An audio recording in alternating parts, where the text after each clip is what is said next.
दोस्तों, कैसे हैं आप लोग? आशा करते हैं अच्छे होंगे। बेस स्टडी बॉय सुशील सर चैनल पर आप सभी को स्वागत है। तो आज की क्लास में हम समझेंगे अमरकांत जी जो लिखा है बहादुर, उस बहादुर के बारे में समझेंगे कि बहादुर क्या चीज़ है। और गोधूली क्लास 10वीं का गोधूली चल रहा है, चैप्टर नंबर बहादुर को पढ़ेंगे। तो यदि इससे पहले वाले आपको वीडियो नहीं देखे हैं तो हमारे चैनल पर जाएं, प्ले लिस्ट पर, और वहां पर क्रमवार अध्ययन करें, तब ज़्यादा बेनिफिट मिलेगा आपको। तो चलिए आज हम समझेंगे अमरकांत जी। तो ये अमरकांत जी जो लिखा है बहादुर लिखा है।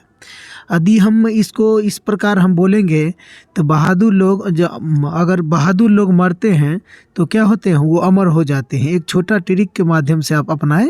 जिस प्रकार बहादुर लोग मरते हैं तो क्या होता है? वो अमर हो जाते हैं। तो अमर से क्या हो गया? अमरकांत। अमरकांत। तो बहादुर को लेखक बहादुर जो है लिखा कौन चीज़ है? अमरकांत जी लिखा है। तो चलिए सबसे पहले हम किसी भी लेखक परिचय जानना अति आवश्यक है, तो हम लेखक परिचय पहले देखते हैं। तो लेखक परिचय में कुछ इस प्रकार है। लेखक परिचय अमरकांत जी के बारे में जानेंगे।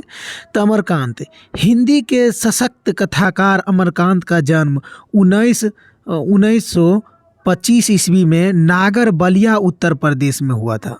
मतलब हिंदी के सशक्त कथाकार, हिंदी में मानने वाले व्यक्ति अमरकांत जी का जन्म जुलाई 1925 ईस्वी में नागर बलिया उत्तर प्रदेश में हुआ था। किस जिला में हुआ था?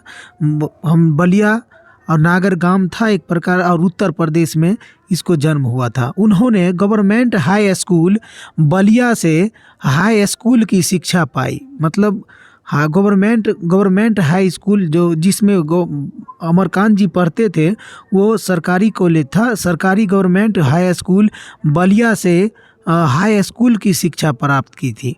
कुछ समय तक उन्होंने गोरखपुर, इलाहाबाद में इंटरमीडिएट की पढ़ाई किया। कुछ समय तक वो गोरखपुर, इलाहाबाद में इंटरमीडिएट का पढ़ाई किया, और जो 1942 ईस्वी में स्वाधीनता संग्राम में शामिल होने से अधूरी रह गई। और जो 1942 में स्वाधीनता संग्राम में वो क्या हुआ, उसमें जब शामिल हुआ तो वो पढ़ाई अधूरी रह गया। उसके बाद 1946 ईस्वी में सतीश चंद्र कॉलेज बलिया से इंटरमीडिएट प्राप्त किया। तो आपसे पूछेगा जब इंटरमीडिएट अमरकांत जी कब किया था? तो 1946 ईस्वी में। किस कॉलेज से? सतीश चंद्र कॉलेज बलिया से इंटरमीडिएट किया। उसके बाद उन्होंने 1947 ईस्वी में इलाहाबाद विश्वविद्यालय में बीए किया। तो बीए कब किया था? 1947 ईस्वी में इलाहाबाद विश्वविद्यालय से। किस विश्वविद्यालय से? इलाहाबाद विश्वविद्यालय से बीए किया था। उसके बाद 1948 ईस्वी में आगरा के दैनिक पत्र सैनिक के संपादिका के विभाग में नौकरी किया। 1948 में आगरा के दैनिक पत्र सैनिक संपादिकता के वो उस विभाग में नौकरी किया। उसके बाद आगरा में ही वे प्रगतिशील लेखक संघ में शामिल हुए और वहाँ से कहानी लेखन की शुरुआत किया। कहाँ से किया? आगरा से किया। आगरा से ही वो क्या किया? स्टार्ट कर दिया अपना कहानी लेखन की प्रारूप में। चलिए, बाद में वो दैनिक अमृत पत्रिका, इलाहाबाद दैनिक भारत, इलाहाबाद मासिक पत्रकार, कहानी इलाहाबाद तथा मनोरमा इलाहाबाद के भी संपादिका विभाग के संपादक रहे। अखिल भारतीय कहानी प्रतियोगिता में उनकी कहानी डिप्टी कलेक्टर पुरस्कार हुआ था। डिप्टी कलेक्टर पुरस्कार हुआ था। और उन्हें कथा के लेखक के लिए साहित्य अकादमी पुरस्कार प्राप्त हुआ था। तो किस में मिला था? कथा लेखन के लिए उन्हें साहित्य अकादमी पुरस्कार हुआ था।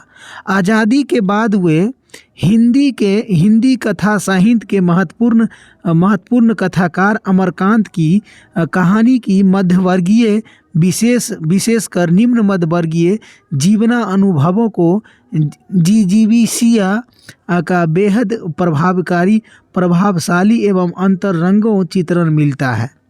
और अक्सर सपाट नजर आने वाले कथाओं में भी वे अनेक जीवंत मानवीय स्पर्श के कारण अनोखी अभाव पैदा कर देते हैं।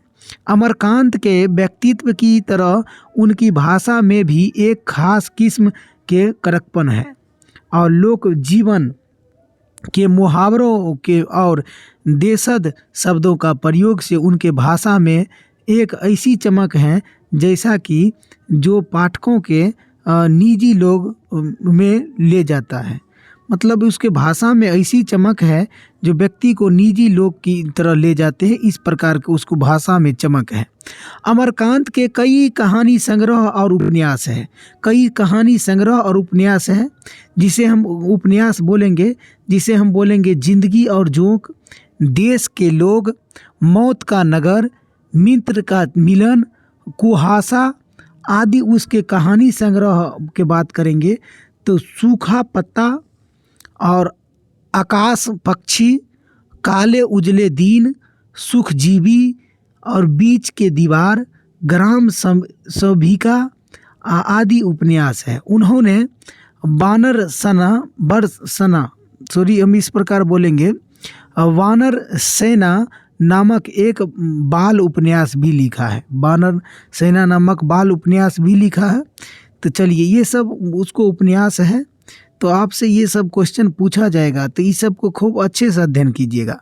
उसके बाद अमरकांत की प्रस्तुत कहानी में, अमरकांत के प्रमुख कहानी में मझले शहर के नौकरी के लालसा वाले एक निम्न मध्यवर्गीय परिवार के काम करने वाले बहादुर की कहानी है। इसमें एक बहादुर का कहानी है। एक नेपाली गवाई गोरखे हैं, गोरखे जो नेपाली, हम नेपाल में रहने वाले एक बहादुर की कहानी है, जो नेपाल में गोरखे रहते हैं। परिवार का नौकरी पेशा मुखिया और तटस्थ स्तर से बहादुर के आने और अनेक स्वच्छंदता, निश्चल स्वभाव एवं आत्मीयता के साथ नौकरी के रूप में अपने सेवा देने के बाद एक दिन स्वभाव की उस स्वच्छंदता के साथ हर हृदय के एक कसकती अर्थव्यवस्था अंतर व्यवस्था देकर चले जाने की कहानी कहती है। और लेखक घर के भीतर और बाहर के यथार्थवाद के बिना बनाए सवारी सहज परिपक्वता भाषा में पूरी कहानी बयान करती है। और हिंदी में कहानी के नए नायक यह कहानी का प्रतिनिधित्व करते हैं। मतलब इसमें हम जो समझेंगे, अमरकांत जी प्रस्तुत है एक छोटे मध्य वर्ग के कहानी है, और जिसमें शीर्षक के अगर हम बात करेंगे तो बहादुर है। बहादुर जो कहाँ के हैं, नेपाल के है, जो गोरखे लोग हैं, और उसके परिवार के पेशा दुखी मुख नहीं होने के कारण, उसको परेशानी के कारण उसमें जो स्टोरी है जो चले जाते हैं, उस स्टोरी के बारे में समझेंगे। तो चलिए हम आगे की ओर बढ़ते हैं। चलिए, तो बहादुर के बारे में हम समझते हैं। बहादुर जो लिखा है, बोलता है, सहसा मैं काफ़ी गंभीर हो गया था, जैसा कि उस व्यक्ति को हो जाना चाहिए और जिस पर एक भारी दायित्व आ गया हो। बोल रहा है, सहसा मैं बहुत बड़ा गंभीर हो गया था, जिस प्रकार कोई व्यक्ति को बहुत बड़ा एगो दायित्व आ गया हो, उस प्रकार दायित्व गंभीर आ गया था। वह सामने खड़ा था और आँखों को बुरी तरह से मलता था। वो सामने खड़ा था और आंखों को बुरी तरह मलता था। 12-13 वर्ष का उम्र था। 12-13 वर्ष का क्या था, उम्र था, किसके, बहादुर का। और उसको ठिगना चकैठ शरीर। आप ये सब क्वेश्चन ध्यान में देखिए, क्वेश्चन पूछा जाएगा आपसे।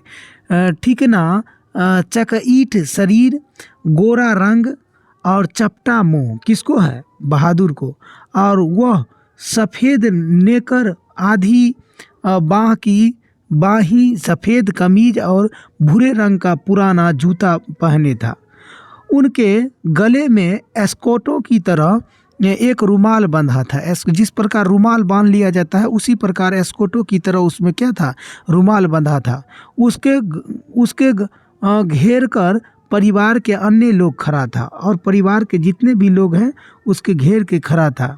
और निर्मला और चमकती हुई दृष्टि से कभी लड़के को देखती है और कभी मुझको और अपने भाई को, और निश्चय ही वह पंच बराबर हो गए हैं। कौन, निर्मला, लेखक की पत्नी है निर्मला। चलिए, उसके बाद उसको लेकर मेरे साले साहब आए थे, लेखक के साले साहब जो है उसको लेकर आए थे। और नौकर नौकर रखना कई कारणों से बहुत ज़रूरी हो गया था। नौकर रखना कई कारणों से ज़रूरी हो गया था। मेरे सभी भाइयों और रिश्तेदारी अच्छे ओहदों पर थे, मतलब मेरे सभी भाई और रिश्तेदार जो थे अच्छे ओहदे, मतलब बहुत अच्छे ख़ानदान से थे, खूब अच्छे ओहदे पर, मतलब पूंजीपात में अच्छे पर थे। उन सभी के यहाँ नौकर नौकर थे, उस सभी के यहाँ क्या थे, नौकर थे। मैं जब बहन के शादी में घर गया तो वहाँ नौकर का सुख देखा तो मेरे दोनों भाभियाँ रानी की तरह बैठकर चारपाई तोड़ती थी।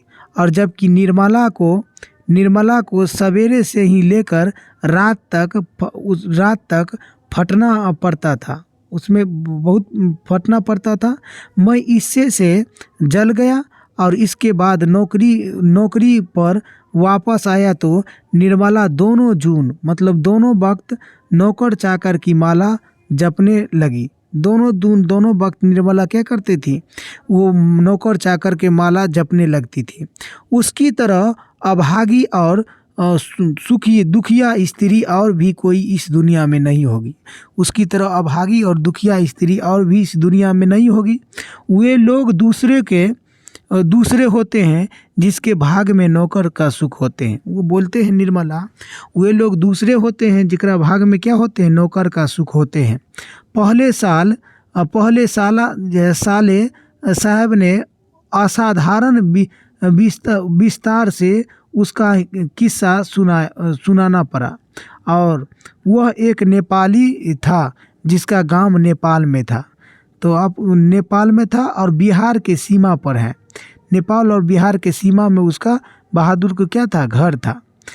और उसका बाप उस युद्ध में, गोरखे लोग जो बहुत अच्छे होते हैं और वो सब गोरखे लोग जो है उसको बाप युद्ध में मारा गया था।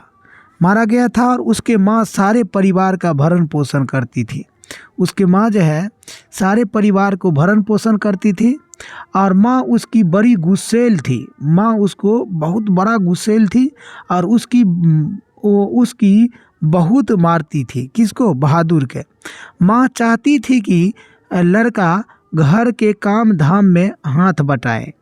माँ उसको हमेशा चाहती थी, उसको पिताजी से युद्ध में मर गया है तो वो हमेशा उसको माँ सोचती है जो भी काम घर के छोटे मोटे होते हैं उसमें काम हाथ बटाए। जबकि वो पहाड़ों या जंगलों में निकल जाता था, लेकिन वो काम करने के बजाय क्या होता था, पहाड़ और जंगल में निकल जाता था। पेड़ों पर चढ़कर चिड़िया के घोंसले में हाथ डालकर उसके बच्चे पकड़कर फल तोड़कर खाता था। मतलब पेड़ पर चढ़ करके और चिड़िया के घोंसले में हाथ रख देता था, बच्चे को सताता था और फल उल तोड़ करके क्या करता था, खाता था। कौन, बहादुर। कभी कभी वह पशुओं को चराने के लिए ले जाता था, पशु को चराने ले जाता था। और उसने एक बार उस भैंस को बहुत मारा। एक बार जब पशु को चराने लेकर गया था तो उस मवेशी को, बेजुबान माल को बहुत पीटा, जिसको उसकी माँ बहुत प्यार करती थी। उस मवेशी से उसके माँ जो है, बहादुर की माँ बहुत प्यार करती थी। और इसलिए जिससे वह बहुत चिढ़ता था।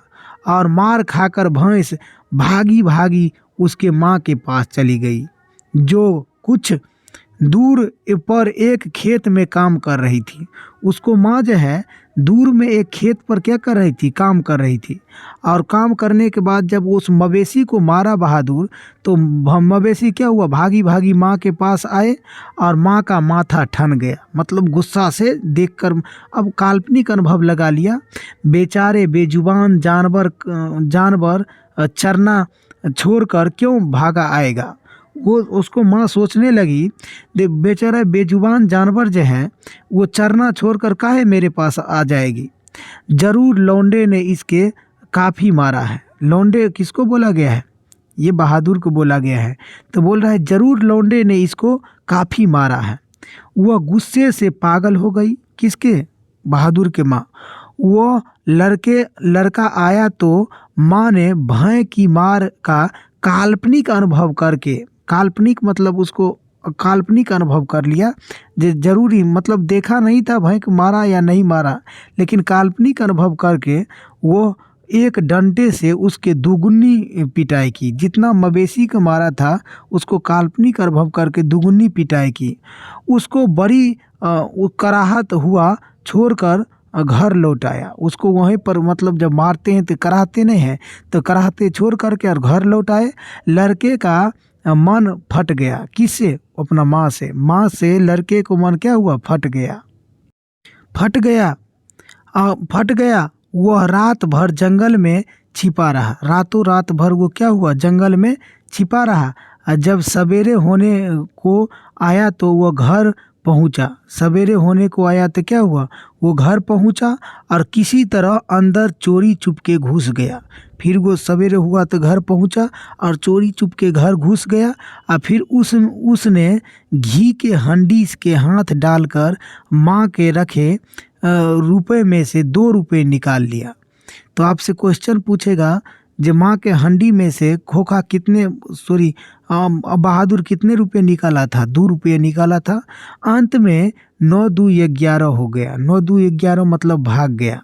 वहाँ से 6 मील की दूरी पर एक बस स्टैंड था। मतलब उसको घर से 6 मील की दूरी पर क्या था? बस स्टैंड था। वहाँ गोरखपुर जाने वाली बस थी। गोरखपुर जाने वाली बस थी। तुम्हारा नाम क्या है? जी मैंने पूछा। कौन पूछ रहा है? लेखक पूछ रहा है। अमरकांत जी, ये तुम्हारा नाम क्या है? तो मैंने पूछा। तो वो बोल रहा है दिल बहादुर साहब। क्या बोल रहा है? दिल बहादुर साहब।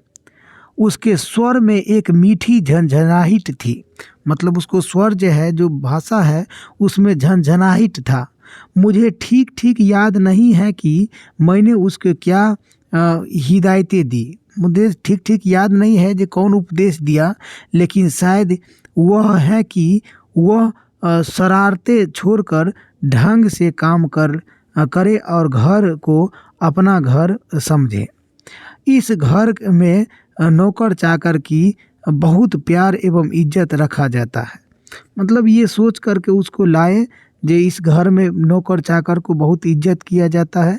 जो सब खाते पहनते हैं और वही नौकर चाकर खाते पहनते हैं। बोल रहा है जो लोग नौकर चाकर जो दूसरे लोग खाते हैं घर के और फैमिली, वो भी क्या होते हैं? नौकर चाकर खाते हैं।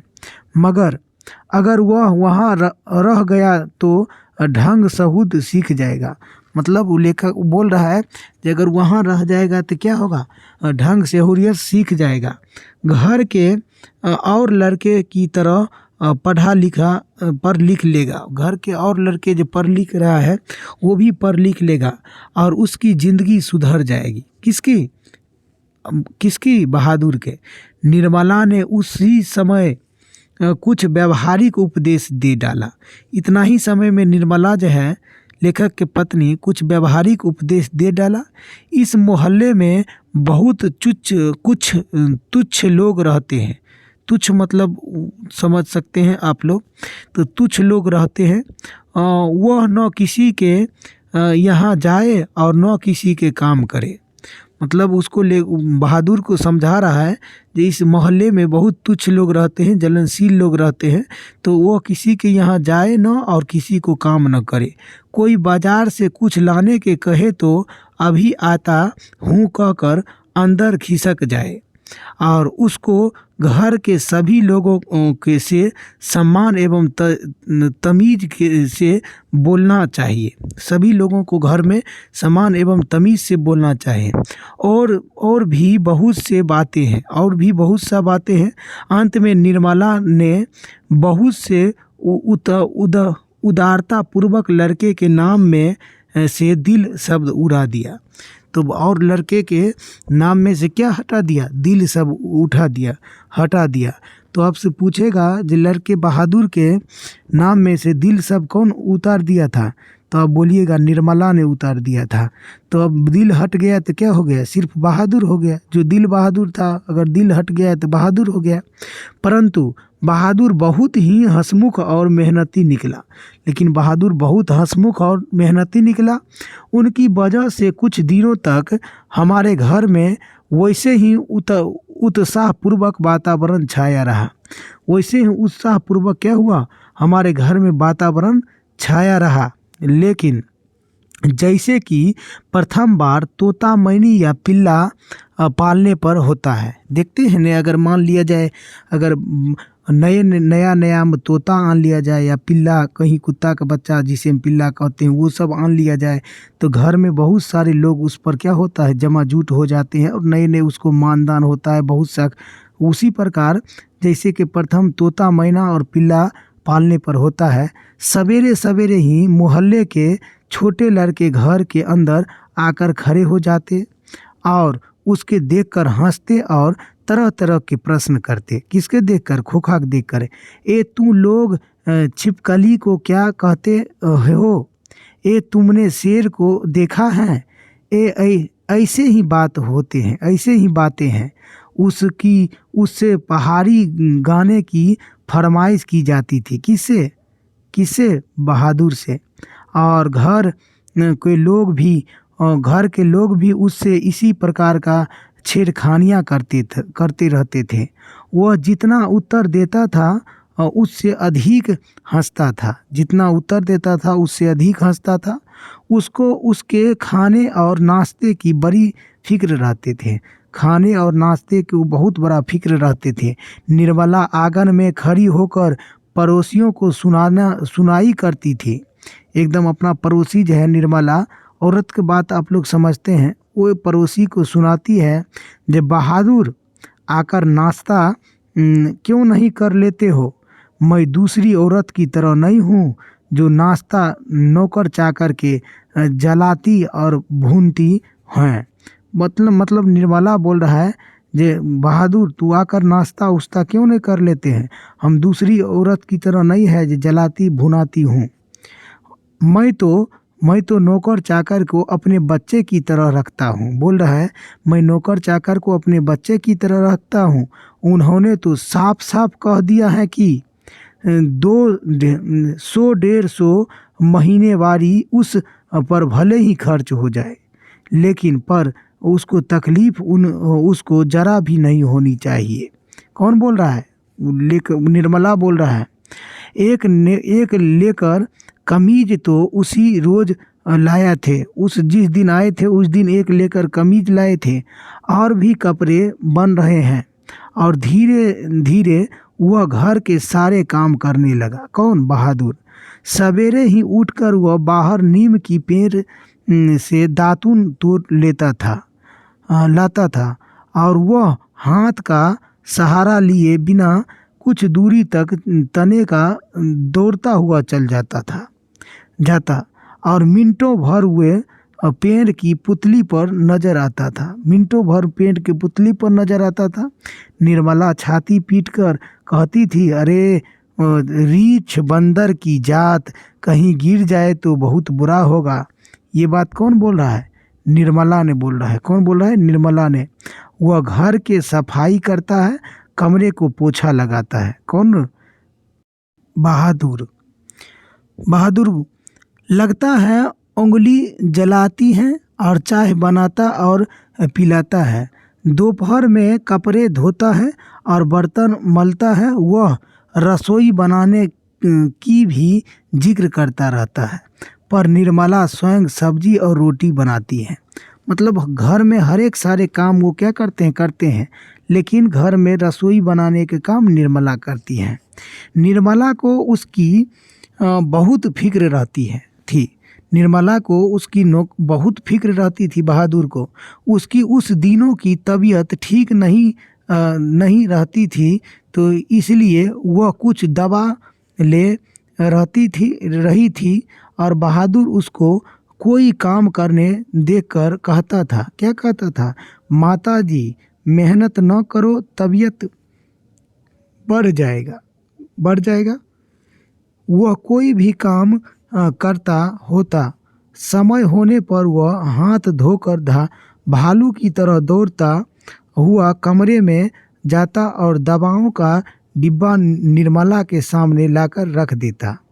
जब मैं शाम को दफ्तर से आता तो घर के सभी लोग मेरे पास आकर दिन भर के अपने अनुभव सुनाते। कौन? बहादुर।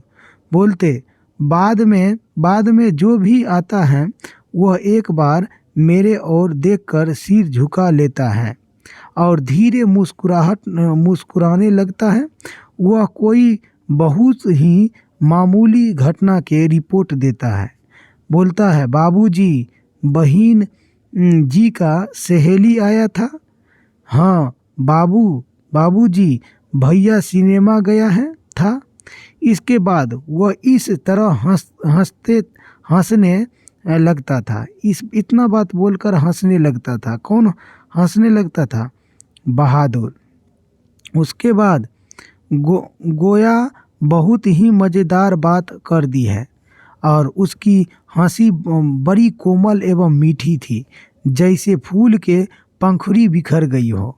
मैं उसकी बातचीत करना चाहता था, पर ऐसा इच्छा रहते हुए भी जानबूझकर बहुत गंभीर हो जाता था और दूर और देखने लगता था। और निर्मला कभी कभी उसे पूछती थी। क्या पूछती थी? बहादुर, तुमको अपनी माँ के याद नहीं आती है? तो बोलता है, नहीं। बोलता है, क्यों? तो वह मारती क्यों थी? वो मारती क्यों था? इतना कहकर वह खूब हंसता था। वो खूब क्या होते? हंसता था। और जैसा मार खाना खुशी के बात हो, और जिस प्रकार मार खाना खुशी की बात हो, तब तुम अपने पैसे माँ के पास कैसे भेजने को कहते हो? बोल रहे हैं, जब ये इतना तुमको माँ मारती थी तो ये पैसा क्यों उसको भेजने के कहते हो? तो बोलता है, माँ बाप का कर्ज तो जन्म भरा होता है। और वह और भी हंसता था। इस बात पर और हंसता था। निर्मला ने उसकी एक फटी पुरानी दरी दे दी थी और घर के वह एक चादर ले आना था। और रात को काम धाम करने के बाद भीतर के बरामदे में एक टूटी हुई बसखोट पर अपना बिस्तर बिछाता था। उसको बिस्तरे पर बैठ जाता था और अपने जेब में से कपड़े का एक गोल सी नेपाली टोपी निकालकर पहन लेता था और जो बाईं ओर काफ़ी झुकी हुई थी। फिर वह एक छोटा सा आईना निकालकर बंदर की तरह उसमें अपने मुंह देखता था और वह बहुत ही प्रसन्न नजर आता था। इसके बाद कुछ और भी चीज़ें उसकी जेब से निकलकर उसके बिस्तर पर सज जाता था। कुछ गोलियां, पुराने ताश की एक गड्ढी, कुछ खूबसूरत पत्थर के टुकड़े और ब्लैंड कागज की नाव, ये सब नाव। और कुछ देर तक उसने खेलता था। कुछ देर तक क्या करते थे? खेलता था। और उसके बाद वह धीमे स्वर में गुरुजनों के गुनगुनाने लगता था। उन पहाड़ी गानों का अर्थ हम समझ नहीं पाते थे। लेखक बोल रहा है, उस सब पहाड़ी गाने के बात हम नहीं जानते थे, पर उनकी मीठी उदासी सारे घर में फैल जाती थी, जैसे कोई पहाड़ की निर्जनता में अपने किसी बिछड़ी हुई साथी के बुला रही हो। दिन मज़े से बीतने लगा और बरसात आ गई थी। पानी रुक गया था और बरसात था। मैं अपने को बहुत ऊंचा महसूस करने लगा था। लेखक बोल रहा है, मैं अपने को बहुत ऊंचा महसूस करने लगा था और अपने परिवार और संबंधियों का बड़प्पन तथा शान बान पर मुझे सदा गर्व था। अब मैं मोहल्ले के लोगों को पहले से भी तुच्छ समझने लगा। मतलब मोहल्ले के लोग को जिस प्रकार पहले समझता था, उससे अब तुच्छ मतलब छोटा समझने लगा। मैं किसी के सीधे मुंह बात नहीं करता था, किसी की ओर ठीक से देखता भी नहीं था और दूसरे के बच्चे को दूसरे के बच्चे को मामूली सी शरारत पर डांट देता था। एक बार झोपड़ियों को उसको पड़ोसियों के सुना चुका था, जिसके पास कलेजा है वही आजकल नौकर रख सकता है। घर के सवांग की तरह रहता था। निर्मला भी सारे मोहल्ले में शुभ सूचना दे आई थी और आधी तनख्वाह तो नौकर पर खर्च हो जाती है। पर रुपए पैसे कमाया किस लिए जाता है?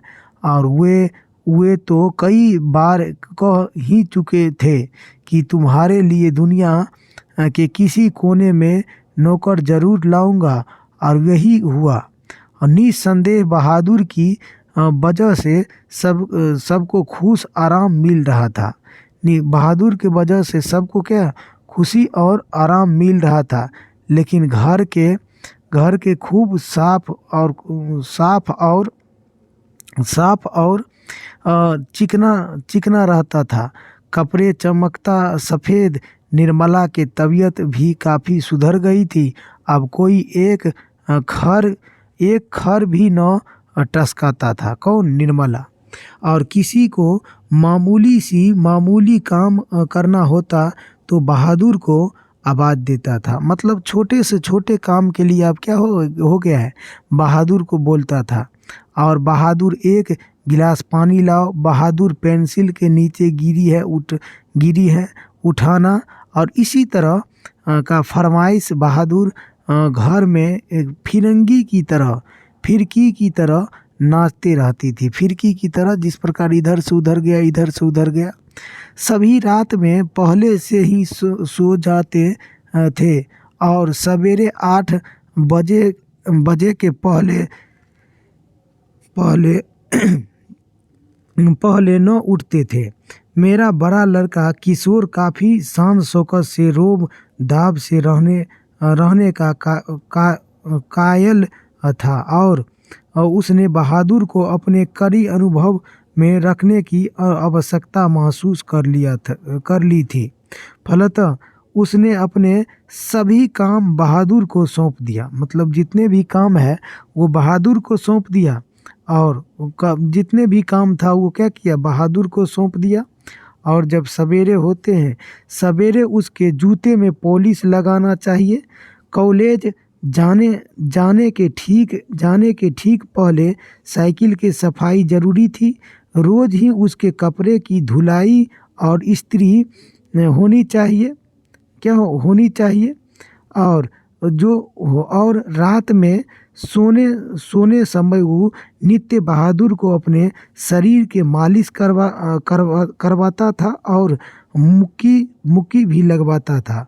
पर इतनी सारी फरमाइश की पूर्ति कभी में कोई गड़बड़ी भी हो जाती तब ऐसा होता कि किशोर गरजने तरजने करने लगता था और उसकी बुरी गाली देता और उस पर हाथ छोड़ देता था। किस पर? बहादुर पर।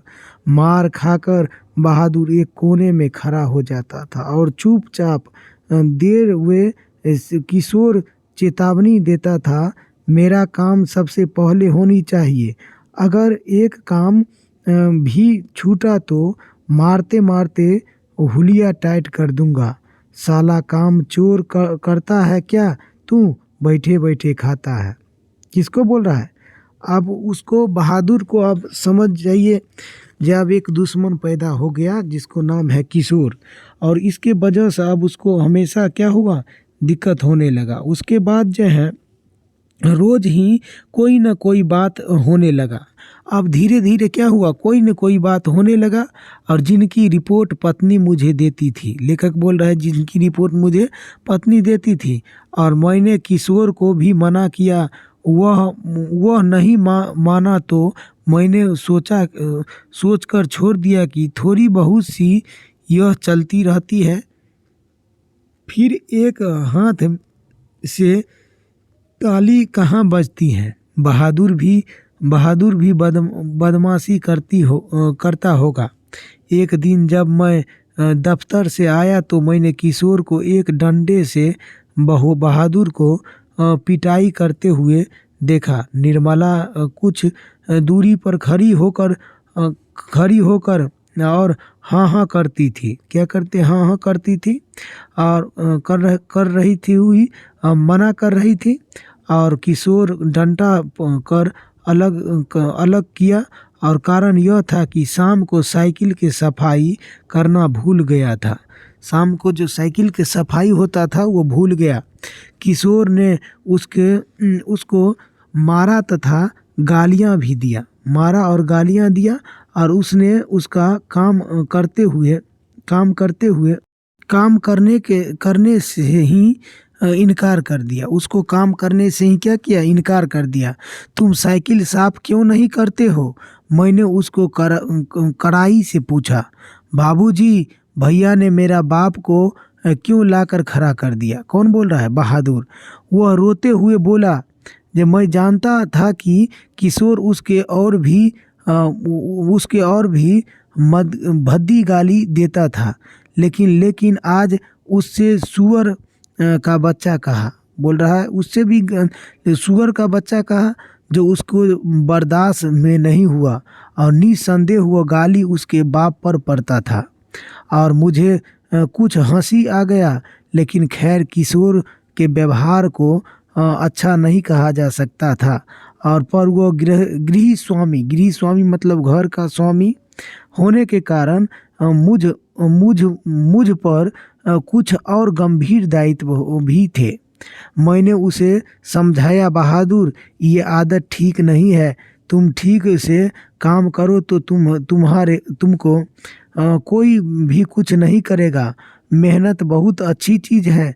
जो उनसे बचने की कोशिश करते हैं वह कुछ भी नहीं कर सकता है।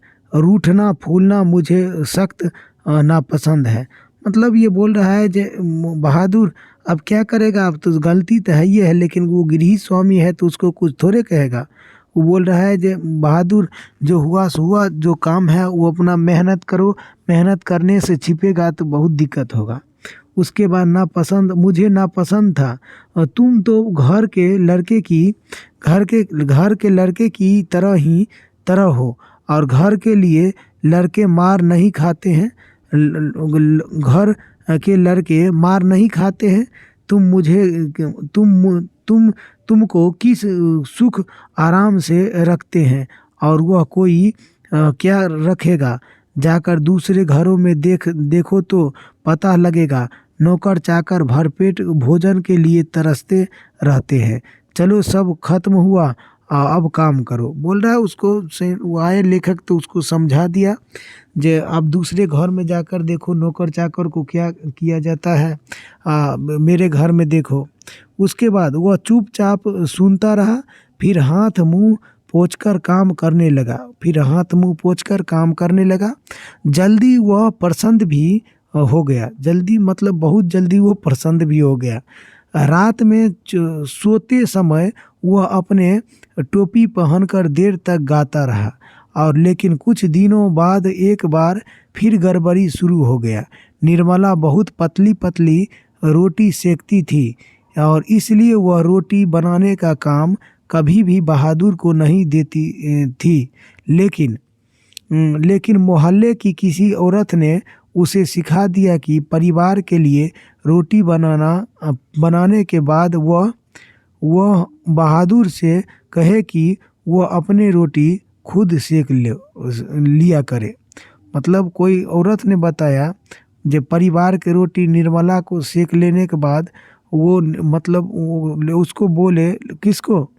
बहादुर को, जब अपना रोटी खुद सेक लिया करे, नहीं तो नौकर चाकर की आदत खराब हो जाती है। महीन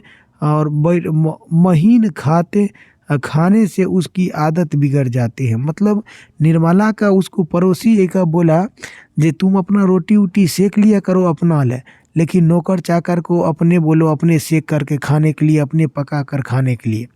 यह बात निर्मला को जंच गई। ये बात समझ में आ गया, अच्छे लगा उसको। रात में उसने ऐसा ही प्रयोग किया। वह अपनी रोटी बनाकर चौके के चौके में से उठ गया और बहादुर को मुंह उतर उतर गया। वह चूल्हे के पास सिर झुकाकर चुपचाप खड़ा था। कौन? बहादुर। क्या हो गया रे? निर्मला ने पूछा। वह कुछ नहीं बोला। चल चुपचाप अपना रोटी बना ले। तू सोचता है कि मैं तुम्हें पतली पतली नरम नरम नरम नरम रोटियां सेक कर खिलाऊंगा? तू कोई घर का लड़का है? उसको बोल रहा है, तू कोई घर का लड़का है? तुमको हम क्या पतली पतली रोटियां सेक करके देंगे? नौकर चाकर तो अपने बनाकर खाते हैं। अपने नौकर चाकर अपने बनाकर खाते ही रहते हैं। और तीता तीता तो इसको इसलिए लगा कि तीता तो इस बात को इसको इसलिए लगा कि सारे घर के लिए मैंने रोटी बनाई और इनको अलग करके इनके साथ भेद क्यों किया। मतलब इसको तीता इस बात से लगा, ये सारे घर के लिए तो रोटी बनाया लेकिन मेरे लिए नहीं बनाया, अलग कर दिया। ये इस बात बहादुर को देख करके बहुत दुख हुआ। बाप रे, इनके पेट में तो लंबी दाढ़ी है। समझ जा, रोटी नहीं सेकेगा तो भूख रहेगा। और बहुत बहादुर उसी तरफ खड़ा रहा था तो निर्मला का गुस्सा से पूरा हाल हो गया और उसने लपक कर उसके माथे पर 2-3 थप्पड़ लगा दिया। सुअर कहीं का, इसलिए मुझे किशोर इसलिए तो तुम्हें किशोर मारता था। कौन बोल रहा है? निर्मला। कौन बोल रहा है? निर्मला कह रहा है। उसके बाद इसी वजह से तेरी माँ भी मारती होगी। बोल रहा है इसी वजह से तेरी माँ भी मारती होगी। चल बना रोटी। मैं नहीं बनाऊंगा। मैं नहीं बनाऊंगा। मेरे माँ भी सारे घर के रोटी बनाकर मुझे रोटी सेकबाती थी। और वह रोने लगा। तो बोल रहा है, तो क्या मैं तेरी माँ हूँ कि तुम्हें जो है जिद कर रहा है मुझसे? घर के लड़के के बराबर बन रहा है। मारते मारते मुंह रंग दूंगा। पर उसने अपने लिए रोटी नहीं बनाया और रोटी नहीं बनाया। मुझे भी बड़ा गुस्सा हुआ। मैंने उसे डांटा और समझाया पर वो नहीं माना। रात भर भूखे रह गया और वो सवेरे उठकर पहले की तरह ही हंसने लगा और उसके अंगूठी जला कर अपने लिए रोटी सेका। अंगूठी जलाकर अपने लिए रोटी सेका और अपनी बनाई मोटी एवं भद्दी रोटी के लेकर वह खिलखिलाने लगा। और फिर रात की बची हुई सब्जी से उसने खाना खा लिया। कौन खाना खा लिया? बहादुर ने। उसके बाद देखिए अब क्या हुआ। उसके बाद लेकिन निर्मला का भी हाथ अब खुल गया था। अब उसको मारने वाला 2 व्यक्ति हो गया था।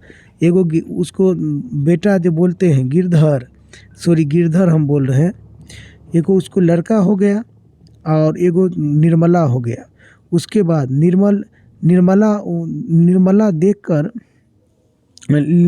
वो लेखक निर्मला का हाथ खुल गया था और वह उसके कुछ चिढ़ भी गया था। वह बहुत से कोई गलती होता था पर उसको हाथ चला देता था। कोई गलती होता हाथ चला देता। उसको मारने वाला अब घर में 2 व्यक्ति हो गए थे और कभी कभी गलती के लिए उसको दोनों मारते थे। बरसात बीत गया। आकाश दर्पण की तरह स्वस्थ दिखाई पड़ते हैं। मैंने बहादुर की माँ के पास चिट्ठी लिखी थी कि उसकी लड़का मेरे पास मज़े में है और उसकी तनख्वाह के पैसे उसके पास भेज दूंगा। लेकिन कई महीने के बाद उसके कोई जवाब नहीं आया था। मैंने बहादुर को कह दिया था कि उसका पैसा जहाँ जमा रहेगा वह घर जाएगा तो लेना होगा। पर वह बहादुर से भूल गलतियाँ अधिक होने लगी और वह शायद इसका कारण मारपीट और गाली गलौज हो गया। और मैं कभी कभी इसको रोकना चाहता था फिर वह रोकना चाहता था, फिर वह सोचकर क्या हुआ, सोचकर चुप हो गया। और मैं जाता जाता नौकर चाकर के मार पीट खाते ही रहते हैं। एक दिन रविवार के मेरे पत्नी के एक रिश्तेदार आया। वह बीवी बच्चे के साथ थे और वह अपने किसी खास संबंध के यहाँ आए थे। वहाँ पर वो भेंट मुलाकात करने के लिए आए थे। पर घर बड़ी चहल पहल मच गई थी। मैं बाजार से रेहू मछली के देहरादून चावल ले आया। नाश्ता पानी के बाद बातें की, जलेबी छनने लगी। और पर इसी समय एक घटना हो गई और अचानक उस रिश्तेदार के पत्नी नीचे फर्श पर झुक कर देखने लगी। और फिर उन्होंने चारपाई के अंदर झांक कर देखा। अंत में कमरे के अंदर कोई फर्श पर पड़े हुए कागज के उठाकर जांच पड़ताल करने लगा। और क्या बात है, मैंने पूछा। रिश्तेदार के पत्नी ने जबरदस्ती मुस्कुरा कर मजबूरी से सिर हिलाकर और बोला, क्या बोला? बोला कि क्या बताएं, 11 रुपए के साड़ी के खूट में निकाल कर यहीं चारपाई पर रखे थे, वो मिल नहीं रहा है। आपको ठीक से याद है? वो लेखक बोल रहा है, वो निर्मला वो बोल रहा है रिश्तेदार की पत्नी, 11 रुपया हम लेकर के आए थे, खूट में बांधे थे और यहाँ पर वो मिल ले रहे हैं। तो लेखक बोल रहा है, आपको ठीक से याद है? आपको ठीक से याद है? तब आगे क्या बोलता है देखिए, आपको ठीक से याद है? तो बोल रहा है, हाँ, खूब अच्छी तरह से याद है। ये 11 रुपये मैंने खूट में बांध कर रखा था और उसमें रिक्शे वाले को देने के लिए खूट खोला था ही कि फिर वो रुपया चारपाई पर रख दिए गए थे। और 4 रुपये की मिठाई जो है मंगा लूँगा और फिर कुछ बच्चे के हाथ पर रख दूँगा। और रास्ते में कोई ढंग की दुकान नहीं मिली और नहीं तो उधर ही ले लेते। किसी के यहाँ खाली हाथ जाने में अच्छी बात नहीं होते हैं, बताइए। अब तो मैं कहीं की नहीं रहा। फिर मेरी ओर झुक गई और धीमे स्वर में कहा था, जरा उसको पूछिए ना, वह इधर आया था। और कुछ देर बाद वह खड़ा हो गया था, फिर तेजी से बाहर चला गया था। और अरे नहीं, वह ऐसा नहीं करेगा। बोल रहा है जो उसको बोलिए ना, किसको? बहादुर को बोल रहा है। फिर लेखक बोल रहा है, नहीं वो ऐसा नहीं करेगा। वो बोल रहा है वो ऐसा नहीं करेगा। You do not knows this people are extender in this arts. बोल रहा है ये सब लोग क्या है, ये सब लोग इस सब में टैलेंटेड होते हैं। और रिश्तेदार ने कहा, मैंने बहादुर को और तिरछी दृष्टि से देखा था और वह सिर झुकाकर जो है आटा मुंह गूंज रहा था और उसके चेहरे पर संतुष्टि के प्रफुल्लता था। और उसे ऐसा काम करने तो कभी नहीं देखा, कभी नहीं किया है। बल्कि जब कभी उसने दो चार आना इधर उधर परे देखा तो उठाकर निर्मला के हाथ में दे देता था। मैं किसी के दिल की बात कैसे जान सकता हूँ? फिर मैं नौमालूम अचानक मुझे क्या हो गया, मैं गुस्से आ गया और बहादुर से बोला। बहादुर मैं कड़े स्वर में कहा, जी बाबूजी इधर आओ। वह आकर खड़ा हो गया। फिर बोल रहा है, तुमने यहाँ 11 रुपया उठाया था? रुपया उठाए थे? जी नहीं बाबूजी, उसने निर्मला को उत्तर दिया। ठीक बताओ, मैं बुरा नहीं मानूंगा। तो नहीं बाबूजी, मैंने नहीं लेता तो बता देता। बोल रहा है जब मैं रुपया लेता तो क्या करते, बता देता। उसके बाद तुम यहाँ खड़े नहीं थे? बोल रहा है तुम यहाँ खड़े नहीं थे? रिश्तेदार की पत्नी ने कहा। फिर तेजी से बाहर चले गए। और देखो भैया, अगर सच सच सच बता दो, मिठाई खरीदने और बच्चे को देने के लिए रुपए लिया था। मैं तो बुरी तरह से फंसा। अब वापस जाने के लिए रिक्शा का भी पैसा नहीं है। मैं तो बाहर नमक लेने गया था। सच सच बता दो बहादुर, अगर नहीं बताओगे तो जो है पीटूंगा और पुलिस को दे दूंगा मैं चिल्ला पड़ा। मैंने नहीं लिया बाबूजी। बहादुर का मुंह काला पड़ गया था और पता नहीं मुझे क्या हो गया।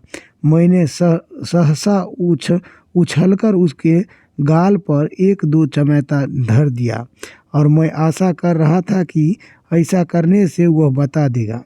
मतलब दो चमेटा रखने पर क्या होगा, वो बता देगा।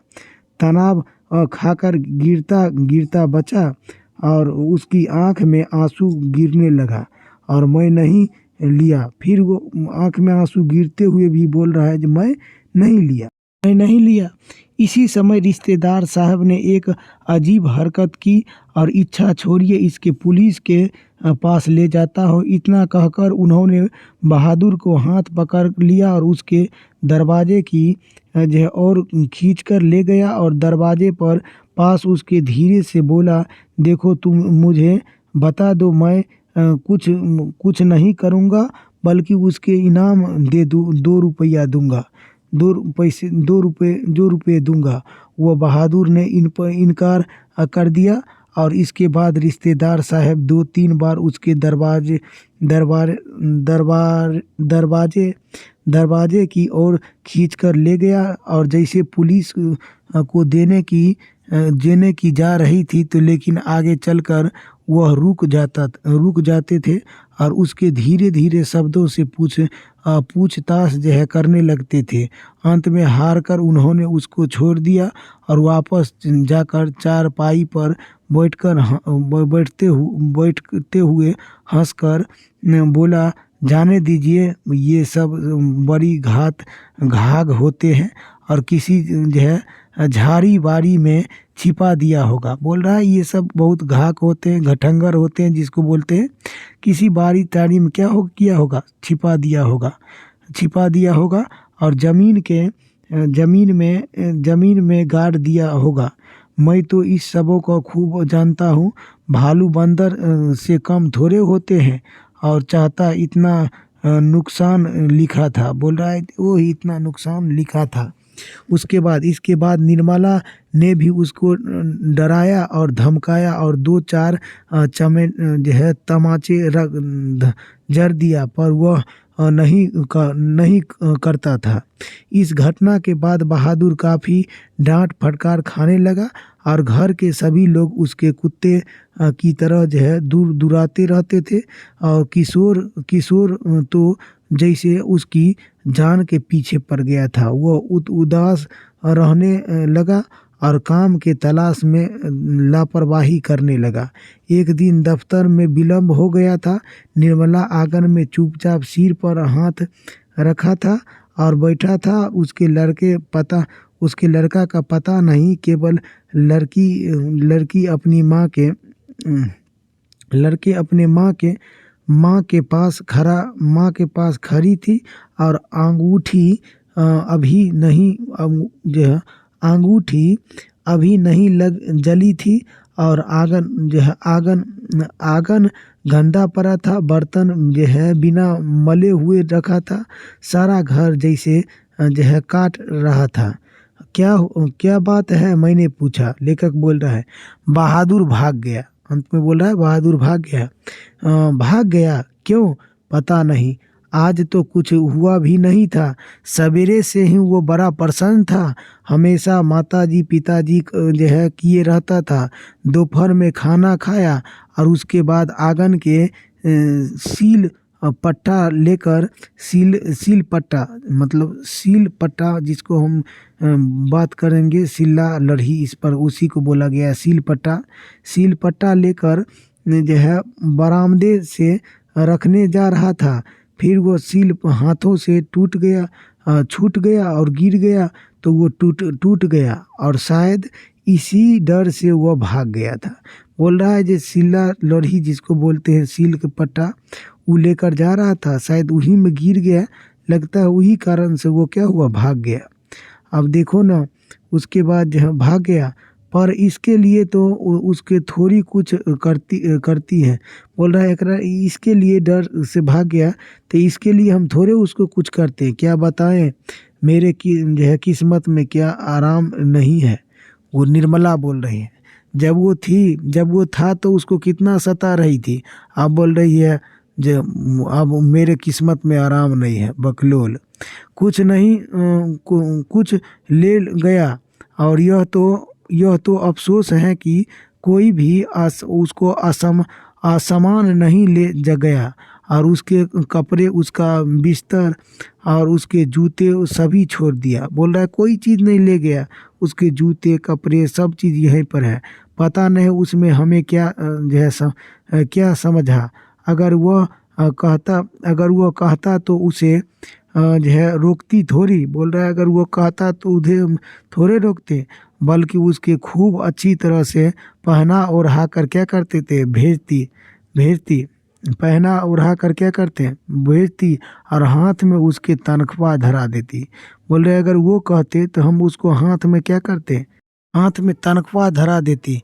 1 रुपये रखा था, 2-4 रुपये अधिक दे रहा था, पर वह तो कुछ नहीं लेना चाहता था।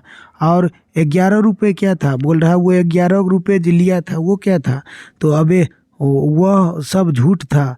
मैं तो पहले ही जानती थी कि वे लोग बचपन से ही बच्चे को कुछ देना नहीं चाहता है। बोल रहा है वो जो रिश्तेदार था वो कुछ देना नहीं चाहती थी, इसलिए वो अपने गलती को लाज छिपाने के लिए यह प्रचंड रच रहा था, इसलिए वो खोखा का नाम लगा रहा था।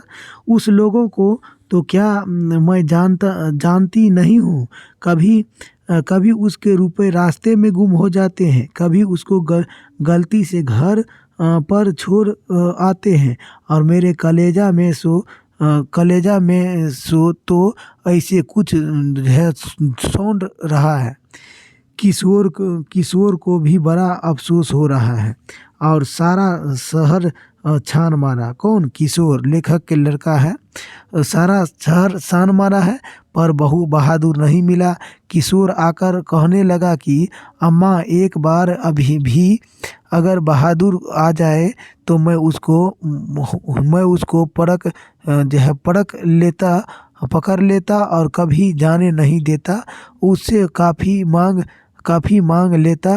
माफ़ी मांग लेता और मैं कभी नहीं मारता। सच अब ऐसा नौकर कभी नहीं मिलेगा। कितना आराम दे रहा था, और अगर वह कुछ चुरा कर ले जाता तो संतोष होता। बोल रहा है अगर वो कुछ ले भी जाता तो क्या होता, संतोष होता, लेकिन वो कुछ लेकर भी तो नहीं गया।